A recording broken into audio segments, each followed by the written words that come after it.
Moi, quelquefois, je n'ai même pas besoin de prospecter ou de me faire connaître. Finalement, on vient vers moi via les réseaux, style LinkedIn ou autre. Finalement, les gens voient mon profil, savent que je sais faire quelque chose. Donc finalement, ils viennent vers moi et me proposent des choses. Là, dernièrement, c'est pareil. J'ai été sollicitée de par mon parcours précédent qui est indiqué finalement sur mon profil. Les gens voient mes compétences finalement et se disent que finalement, par rapport à ce que je fais actuellement, je peux aussi accompagner d'une autre façon les entreprises. Notamment aussi, oui, les entreprises, les petites entreprises. On m'a demandé ce genre de choses.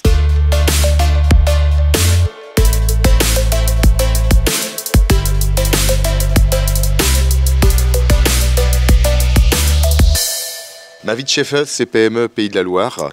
Valérie, bonjour. Bonjour. Valérie Mercier. L'entreprise, c'est VM. Voilà, exactement. Bon, on va parler de mobilité. Oui. Mais avant qu'on en vienne à parler de mobilité et de ce projet d'entreprise, une autre vie avant de se lancer en tant que chef d'entreprise? Oui, exactement. Oui, tout à fait. Moi, j'étais plus dans l'administratif, financier, la gestion. J'étais donc responsable administrative financière dans l'établissement scolaire. J'ai été dans 3 établissements scolaires. Collège, lycée. L'assurance de l'emploi? Oui, pas dans le secteur privé. Pas dans le secteur privé, mais enfin pas dans le secteur public, pardon, j'étais dans le privé. Oui. Et puis, donc j'avais un réel engouement pour tout ce qui était bâtiment, tout ce qui était travaux, et ça faisait partie aussi de mes fonctions, puisque finalement j'étais intendante, donc je devais m'occuper également de tous les travaux dans l'établissement scolaire. Et mettre en mouvement aussi pour la volonté des tendus, d'entretien et autres. Et voilà, ce côté-là est vraiment ressorti. Donc je suis partie, puisque j'avais cette volonté. Il y a eu un déclic. Oui, tout à fait. Oui. Une volonté d'entreprendre, en fin de compte, d'avoir quelque chose à moi, d'entreprendre avec mon nom, de proposer mes services. C'était là sous-jacent, cette idée de créer une entreprise? Oui, je pense, oui. J'avais ça en moi depuis longtemps. Et donc en 2018, je me suis dit, c'est le moment, il faut que je parte. Qu'est-ce qui pousse à faire le pas? C'est réellement l'envie, parce que c'est l'envie, la famille c'est vraiment l'envie, je pense. Enfin, en tout cas, je pense que pour moi, en tout cas, il y a des choses qui se sont définies. Et il y a des choses qui m'attiraient et d'autres qui m'attiraient plus du tout. Tout le côté financier, finalement, de traitement des chiffres m'attirait plus du tout. J'avais vraiment envie d'être sur le terrain, de voir l'évolution des travaux, par exemple, l'évolution d'un bâti, bien entretenir, coacher mes équipes aussi, manager mes équipes, puisque j'avais des équipes en place. C'était vraiment ça ce qui me motivait. Et travail aussi en commun, communication avec les autres et autres, plutôt que d'être enfermé dans un bureau, finalement, à ne faire que des tâches administratives. Ouais, on peut le comprendre aisément. Alors justement, les premiers pas pour la création d'entreprise, qu'est-ce qui se passe dans l'esprit? Parce qu'on se dit, voilà, maintenant, il va falloir assurer. Oui. Je suis toute seule. Oui. Et c'est quelque chose au début, on a un projet. Moi, j'avais un projet donc, qui m'a un petit peu pulsé, qui m'a donné envie de faire et d'avancer. Ce projet, finalement, n'a pas abouti, donc ça m'a permis de rebondir. Donc, ce que j'ai fait, j'ai commencé à prospecter, à me faire connaître, à assister à des réunions et autres, participer aussi à tout ce que pouvaient proposer les chambres de commerce et d'industrie, finalement, qui accompagnent vraiment bien les chefs d'entreprise et créateurs de quelque chose, quoi. Ouais. Donc, je suis partie vraiment dans cette démarche de création, de chercher, de me chercher et de trouver ce qui pouvait vraiment mieux me correspondre. J'avais déjà ciblé. Et il fallait que j'affine un petit peu ce projet. Ouais. Donc ça a fait, je l'ai fait durant toute l'année 2019 finalement. Un an de recherche plus personnelle pour asseoir cette idée d'entreprise. Voilà. 2020, VM naît. C'est ça? Oui. Voilà. Oui. Il y a un code derrière VM ou il y a juste les initiales? Rien il aurait pu y avoir un code. Du tout. Non. Justement, donc être consultante, c'est important parce que finalement on crée un lien. Il y a toujours cette idée, un consultant, c'est important pour l'autre. Oui, exactement. Il y a une responsabilité. J'avais déjà un petit peu cette mission et je travaillais de cette façon finalement. J'accompagnais beaucoup les gens dans leur projet professionnel puisque j'étais aussi manager, je manageais des gens. J'étais RH aussi quelque part. Et donc j'avais une envie de continuer. La mobilité, en fin de compte, rejoint beaucoup de choses puisqu'elle favorise l'emploi. Bien sûr, oui. Elle permet aux gens d'arriver, de se mettre en mobilité, c'est-à-dire d'envisager de quitter un lieu qui est peut-être confortable pour eux pour s'installer autre part. Donc ça a été quelque chose, un déclic pour moi, vraiment quelque chose qui... Inconsciemment, il y a peut-être une projection entre l'état d'avance salarié et puis l'état d'indépendante. Aujourd'hui, il y a une mobilité, là encore. Oui. Le fait aussi que dans le coaching, il y ait moins d'investissement. On n'est pas dans une entreprise entreprises lourdes, c'est facilitateur. Oui, oui, bien sûr. On se dit que la prise de risque est moins grande. Tout à fait, exactement. Même s'il y a une remise en question qui doit être perpétuelle, on ne peut pas non plus toujours s'asseoir. Il faut se remettre en mouvement, aller vers les autres. On ne peut pas rester seul, même si c'est un travail solitaire. Quand on est à son compte, on est seul. Mais il faut faire cette démarche d'aller vers l'autre et d'avancer de cette façon, finalement. On imagine aisément, tu nous corrigeras Valérie, mais le premier bureau, c'est la maison. Oui, ça c'est sûr. Peut-être toujours encore aujourd'hui. Eh oui, je pense quelquefois au coworking. C'est important ça d'aller aussi confronter l'autre. Le côté machine à café manque. Oui, manque. Il paraît, manque je ne sais un pas, peu, oui, tout à fait. Puis le coworking, finalement, c'est travailler avec d'autres qui peuvent aussi avoir une activité auquel on peut s'intéresser. Quand on est à son compte aussi, on rencontre beaucoup de nouvelles professions, de gens qui sont à leur compte, qui ont une activité qu'on découvre, et ça, c'est vraiment très le fait justement de l'indépendance est vitalisante, mais nécessite aussi des fois des contorsions, c'est-à-dire qu'il faut mettre en soi le sens commercial. C'était quelque chose que tu avais... Pas du tout.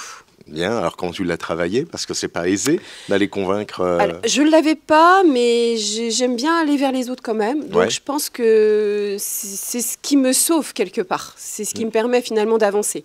J'ai une envie toujours de découvrir finalement. Je suis très intéressée par ce qui se passe autour de moi. Donc ça me fait avancer de cette façon. Je ne peux pas parler de commercial parce que je pense que j'en parlerai toujours difficilement. Je pense que je ne suis pas commerciale dans l'âme, c'est pas en moi. On le devient. À défaut de sauver, j'allais dire, est-ce que c'est pas se révéler, justement, se dire, voilà, il y avait ça en moi. Oui, bien sûr, c'est sûr. On ne faisait pas avant, ou différemment. Tout à fait, exactement. Oui, c'est vrai. Il y a des reportings en fin de mois aussi, qui sont utiles. Oui. On les fait pour soi, quand même. Oui, exactement. Oui, tout facile de s'auto-analyser, de s'auto-critiquer, et je dirais d'être soi-même son patron. Non, c'est pas évident. Pas facile. Après, on tient toujours de ses échecs et de ce que l'on n'a pas réussi. Il faut toujours tirer une leçon, et c'est comme ça que finalement, quelquefois, on tombe et il faut rebondir. Et Véronique sait parler à Véronique. Valérie sait parler à Valérie. On la coupe, je la refais. Pourquoi Valérie sait parler à Valérie. Elle essaie, oui, tout à fait. Oui. C'est une façon de se motiver aussi, et puis d'avancer. Mais bien sûr, Il faut de toute façon. Quand on est à son compte, on n'a pas trop le choix.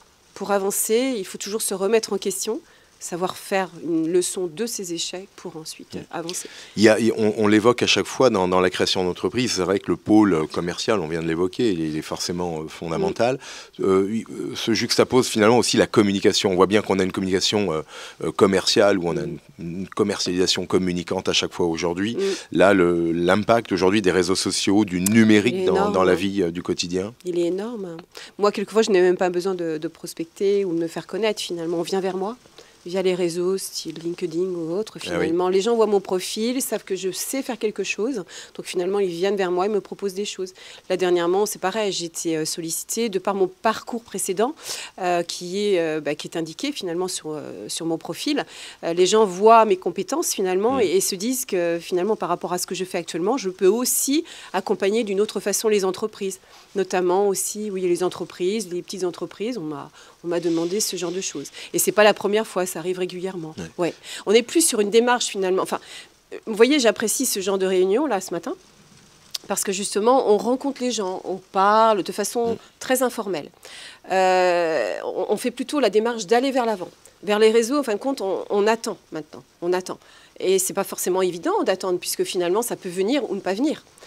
Donc il faut mixer les deux. Je trouve qu'il faut mixer les deux pour arriver à quelque chose de confortable quand on est indépendant et quand on a la volonté d'avancer et de faire prospérer son activité. On l'a vu au sein des entreprises, la RSE a chamboulé en quelque sorte la relation entre la hiérarchie et les salariés. Est-ce que ça a été aussi une démarche, je dirais, encline à donner plus d'enjeux à ton métier ? C'est-à-dire qu'aujourd'hui, parce qu'il faut prendre plus soin des uns des autres dans cette quête d'intégration et de mobilité. Pas particulièrement. Ouais. Je ne me trouve pas confrontée finalement à cet aspect-là, du tout. Parce que je ne rentre pas dans les entreprises, donc je n'ai pas leur vécu et leur façon de fonctionner. Moi, je vais vraiment être dans la partie plus privée finalement, même s'il y a un lien avec l'entreprise. Ouais, bien sûr, mais je n'ai pas de relation directe avec l'entreprise. C'est vraiment la relation avec le salarié. Aujourd'hui, justement, fédérer du réseau, il y a des outils particuliers pour ça ? que tu mets en place, hormis le numérique? Non, parce que moi, je ne prospecte pas par moi-même. Moi, je prospectais vers les agences de relocation. D'accord, il y a toujours vers les entreprises. Même si au début, ça a été ma démarche. Ouais. Je voyais tellement l'intérêt de ce que je faisais que je me disais, finalement, les entreprises, elles ont vraiment besoin de savoir qu'on existe pour favoriser leur embauche, l'embauche. Bien sûr, oui. Une entreprise, un futur recruteur, voit un salarié, il a vraiment envie qu'il vienne. Ça peut être un côté plus, finalement, de dire, ben, écoutez, nous, on peut vous faire accompagner, on peut trouver quelqu'un qui va vous favoriser votre mobilité. Ouais. Et j'ai commencé dans cette démarche. Bon, ça a marché un petit peu, mais pas autant que je l'aurais souhaité. Mais ça peut revenir. Alors ça, il faut toujours être vigilant. Oui. Justement, je rebondis sur ça, sur cette idée de déployer, de développer de nouveaux services dans la gestion de l'entreprise VM. C'est des réflexions là, qui se nourrissent. Sans arrêt. C'est important aussi de... Ah oui, toujours. Ouais. Toujours. En lien avec ce que je fais, ou un peu plus élargi. Oui, bien sûr, tout le temps. Par les sollicitations et puis aussi par l'envie de... L'enjeu 2022 pour toi, c'est de la commercialisation. Quels sont les piliers? Oui, je vais recommencer un peu ça, oui. Peut-être justement repartir sur ce contact avec les entreprises, je pense. On sent qu'on peut se prémunir parce qu'on pourrait s'endormir lorsque les contrats tombent, d'être dans le réalisé et ne pas penser à demain, à la commercialisation. Ça, c'est pas possible. Ça, c'est pas possible. Non. Enfin, je pense que beaucoup d'entrepreneurs rares sont ceux qui pourraient le dire. Ouais. Mais on peut le faire pour autant. On pourrait le faire, bien sûr, mais avec les risques. Il faut être vigilant, c'est vrai. Voilà, c'est ça. On a des marqueurs par rapport à ça? Hormis, on parlait des rapports de fin de mois, c'est-à-dire vraiment se dire qu'on est dans le timing, qu'on est dans le mouvement. On voit bien l'engouement autour de soi, c'est un marqueur. C'est ça qui est déterminant. C'est les contacts qui sont de moins en moins fréquents, les contacts de plus en plus fréquents, voilà. On le marque de cette façon, finalement. Le déni serait peut-être le pire des mots quand on est créateur d'entreprise. Voilà. Certainement. Ça, c'est sûr. Ouais. Justement, je rebondis sur ça. On aime bien terminer en clin d'œil avec 3 valeurs qui incarnent finalement l'esprit d'une femme chef. Si tant est qu'il y en ait 3 à conserver, bien évidemment. On sait qu'il y en a bien d'autres. Mais s'il y avait 3 valeurs déterminantes dans la réussite d'une entreprise. Pour moi, c'est l'écoute. L'écoute toujours. La dynamique aussi. Il faut une certaine dynamique. Et puis qu'est-ce que je pourrais dire d'autre? Des valeurs, vraiment les valeurs. L'indépendance. Oui. Indépendant, c'est vraiment un mot-clé, ça. Oui, tout à fait. Ouais. Pour arriver, je pense qu'il faut vraiment être indépendant. Ça allume les yeux, ça fait sourire. Oui, ça allume les yeux et c'est aussi un fait, un état à maintenir quelque part. De vouloir travailler pour soi et de ne pas être dépendant de quelqu'un d'autre finalement. Voilà, on est vraiment purement dans l'indépendance.